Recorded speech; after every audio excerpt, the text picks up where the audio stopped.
Binêzik buna cejna Remezanê şîrînîfiroşên bajarê Amedê kariyên xwe ên dawiyê dikin. Li kargehên şîrînîfiroşan de bi tonan şîrîniya Amedê a binavê qedayîf tên çêkirin.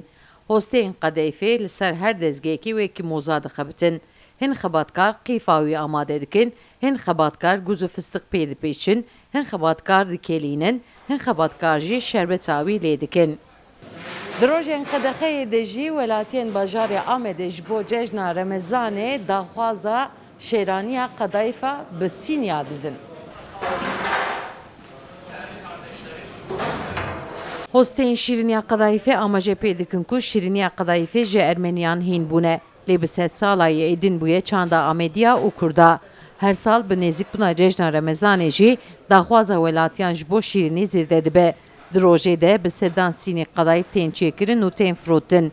Îsa jî bi tonan qedayîf ji bo cejnê hatine amadekirin. Ana bi saya firotina online'ê em qedayîfa Diyarbekirê li her derê Tirkiye em difroşin.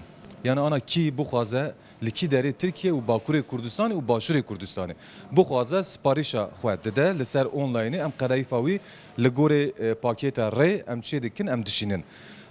Bi taybetî rojane min got em nêzî em tonê qedayîf difroşin lê ana me stoqa xwe çêkiriye em xwe ji bo cejnê em amade dikin ji bo cejnê zê 10-12 ton qedayîf em her cejnê de em difroşin lê cejna ewkê de cejna Remezanê bi taybetî daha zêde qedayîf tê firotin, şîranî tê firotin. Şîranî jî ji bo çanda me Kurdan tiştekî pir taybet e ji bo îkramê. Şêraniya qedayîf a ku bi Sîniya hatiye amadekirin bi asansora dadixin xwarê dûre jî bi seyareyan li welatiyan belav dikin. Sevda Kaplan, Kurdistan TV, Amed.